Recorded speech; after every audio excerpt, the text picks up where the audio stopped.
I have lived in my neighborhood for over 20 years. I know some of my neighbors, like a hi here, a wave there, but this week, a derecho showed up and suddenly everyone was outside, talking, laughing, helping each other in the flooded streets. Disaster and beauty all wrapped into one. And there is a word, a principle for what I felt standing in that flooded street, but it's a lesson for all of us. Let's talk about it.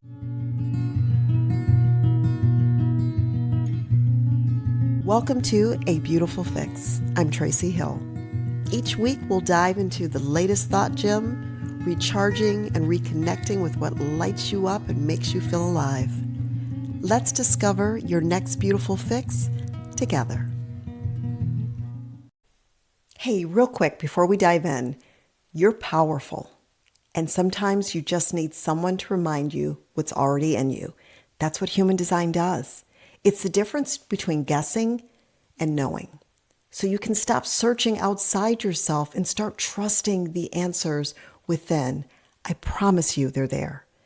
Grab your free chart at abeautifulfix.com, and when you're ready to go deeper, book a one-to-one session with me. All right, let's get into the episode. For anyone who, like me, until last week, has never heard this word in their life, let me explain. It's a Spanish word meaning straight ahead, and that is exactly how it moves. Not spiraling like a tornado, it's just a massive wall of violent straight line winds that come through and takes whatever is in its path. Think land hurricane, and you'll be in the right neighborhood. We had never experienced anything like it. I am a Midwest girl. I've grown up in what they call Tornado Alley in the U.S. I thought I'd seen it or at least heard of it all. Not this one. And I want to tell you what happened because I think there's something in this story for you. So, as I mentioned, I've lived in this neighborhood for over 20 years. It's what my neighbor once recently described as ecologically wealthy. Think mature trees, nature everywhere. It's the kind of place where you feel it when you step outside. But when we came up from the basement, where we had been sheltering during the storm, I didn't recognize it. I did not recognize my neighborhood. My husband was the first to come up, and he started mentioning the power had gone out during the storm. We had flashlights. It's like in the afternoon, but it looked like nighttime during the storm. And when he came up, he just started saying, "Oh, this tree's down, that tree's down," and my heart just sank. We've already lost, in the time that we've lived here, maybe 3 or 4 trees, just from different storms at different times. And I just took a deep breath and came up and was shocked. The streets were completely flooded, and just branches everywhere. There were some instances where it looked like a tree was down, but it was actually just branches. It was bad. It was bad, and I was just concerned because one of my sons, actually both of my sons, weren't home, and we were just trying to get in touch with them just to let them know, don't try to come home because the streets were so flooded. But the most unexpected thing happened. Everyone came outside. So we live in the kind of neighborhood where, you see people kind of walking and walking their dogs and coming and going, but, for the most people kind of keep to themselves. They stay inside, and you run into them every once in a while. But suddenly the neighbors were out. And everyone was grabbing rakes and walking straight into these floodwaters and trying their hardest to clear the the things where, all the water goes into it. Oh my God, menopause brain. The drains. Oh my gosh, the drains. Everyone's trying to clear the debris from the drains because that's what was causing the flooded waters. And so we just jumped right in. We went down and first started to help other neighbors clear their drain, and Then we went back and worked on ours, and tedious because the moment you would clear it, more debris would come and block it. But, it was interesting because more and more neighbors started coming out, and everyone just had rakes. They were doing what they could, trying their hardest to help in any way that they could. We had a guy pull up in a truck. I didn't even know him. I don't even know if he lived in our neighborhood, but he jumped out and started moving some of the heavier debris. And then there was Sue. Sue's my next door neighbor. She's someone who's been in this neighborhood much longer than us. I mean, decades longer. And she came out wanting to help. And I kept reassuring her that she didn't need to, that we had it. I was thinking that I was helping. But then I stopped and I realized she wanted to be out here with all of us helping, just being a part of it. So she went inside and put on her red rain boots, adorable. And she came back out with a couple of rakes in her hands. And I, naturally I went to grab both of the rakes from her because, again, I didn't want her to feel like she had to do this. There was plenty of us out there. But when I just really looked at her, I realized she wanted to help. And, I cautioned her again and just said I didn't want her to slip, or fall. And she laughed and made some kind of joke like, well, if I fall, I'll probably drown and maybe it's just better off that way. And I just wasn't expecting it. It was a surprise. And we just had a big laugh, and she laughed, and I just let it all just be. And, while we were working and laughing, someone commented like we could have just thrown a block party, but we didn't have to wait for a derecho, but, there we were, 20 years in this neighborhood, and I have never felt more connected to it. And I kept asking myself, why did it take a storm to bring everyone out? The storm, it also took away everything that I normally take for granted. Power. Just electricity, just being able to go grab, cool water from your refrigerator. Couldn't scroll on my phone. There's no Wi-Fi. Couldn't work. Couldn't get on my laptop.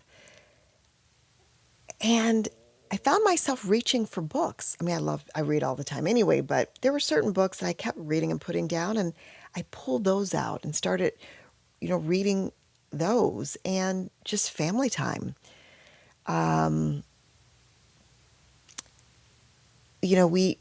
We ended up going for a walk after we cleared the drains because the street suddenly reappeared. And, as we were working and walking, I realized, man, people had it much worse than us. We had some huge branches down, a lot of debris. We have two very mature trees in our front yard that are going to have to come down, unfortunately. They weren't uprooted the way some trees were just pulled straight out of the earth, but you can see that they did come up. The grass is kind of keeping them from falling, but they're leaning towards the house, and unfortunately, we're going to have to, I'm sure, bring them down. But there were people that were much, much more damage had happened to them. But we saw another group of girls trying to clear a drain near their home, and my son just rushed over there and started helping. And while that was happening, a golf cart pulled up with the whole family, with everyone had rakes, and they hopped out and started helping. It was beautiful. It was really touching to see a community come together in this way. There were people driving around in golf carts just assessing the damage and letting us know, the streets of where it was worse. And it was truly something. And it just reminded me of how spoiled I am, the things that I just continue to take for granted. And it made me just feel a lot of gratitude, I will say. But as days passed, because the power was out for us for 36 hours. I thought it had been 4 days. And when I did the math, I'm like, Tracy, it was just 36 hours. But man, I realized though as time went on that we were actually lucky. I started hearing from people that, neighboring communities, the scale was much worse than ours. It made what we were experiencing be minor. There were trees that had fallen on homes. We had some of that in our community. Power was out much, much longer. Flooding, even worse than ours. Just, it put things in perspective over and over again. And, we were looking at our damage and it just felt enormous. And then we looked over at other situations and realized someone else had it so much harder. So gratitude continued to show up in a way that it rarely does when everything is just comfortable and easy. And during all of the downtime that came, with no power or Wi-Fi, something else kind of happened that week.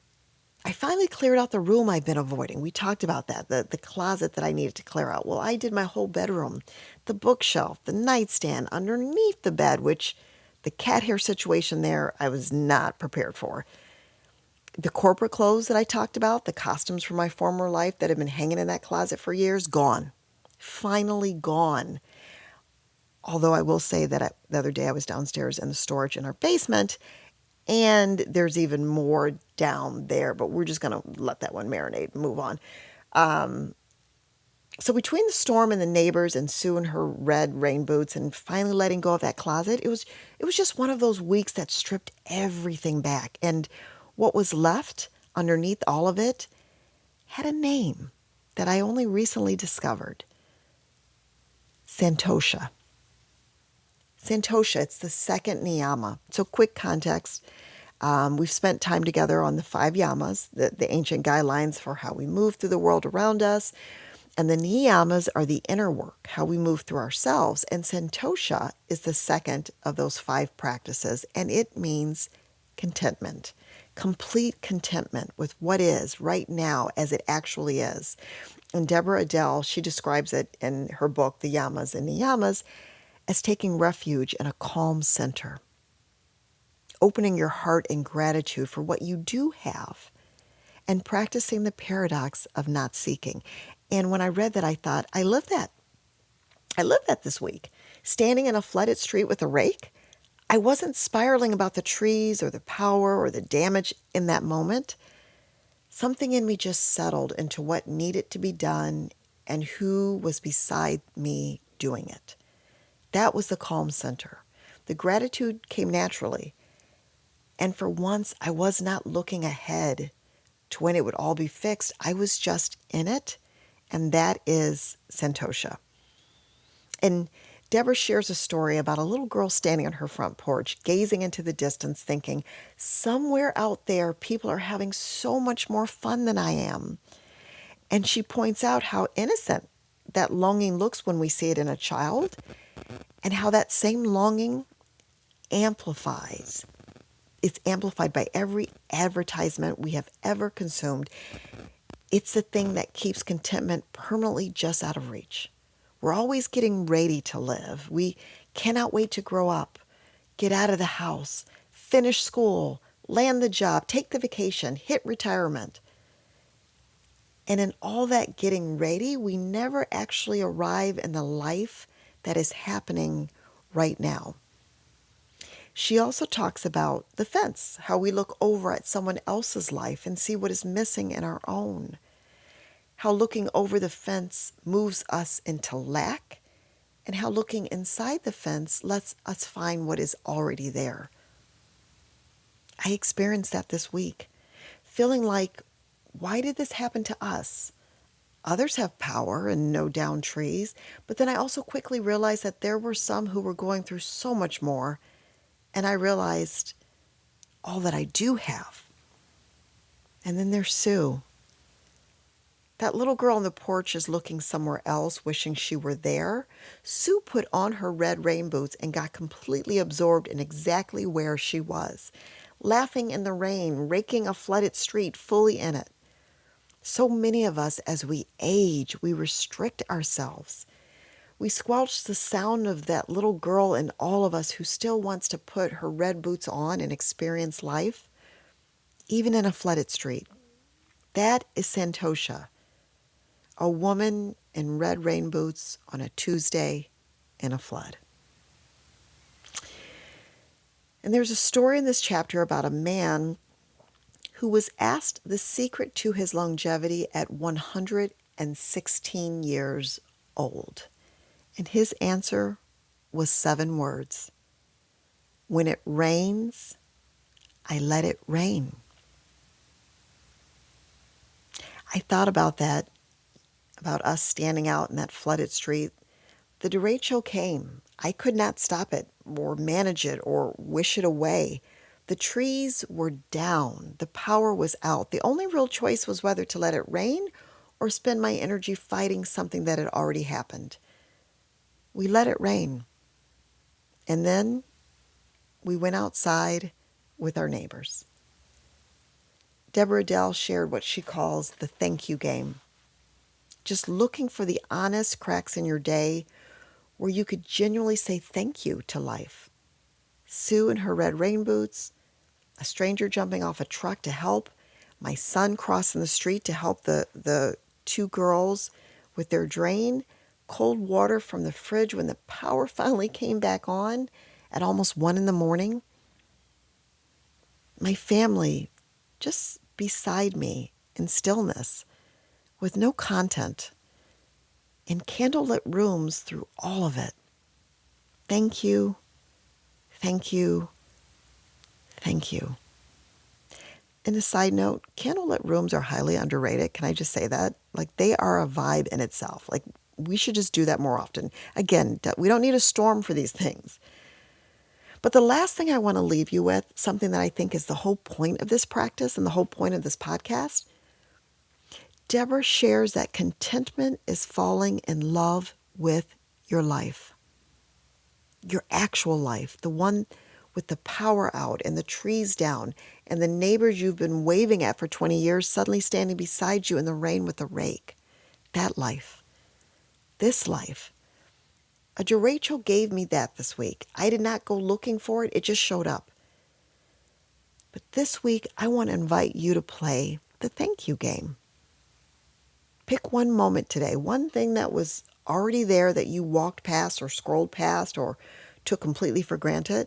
Stop and notice it.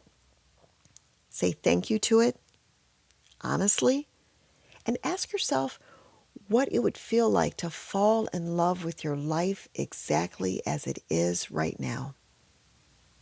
And until next time, keep getting high on life, one beautiful fix at a time. Thanks for listening to A Beautiful Fix. If you enjoyed today's episode, be sure to subscribe and leave a quick review to help others find us. And if you'd like to share your own beautiful fix or join me as a guest, reach out anytime at tracy@abeautifulfix.com. Looking forward to next time.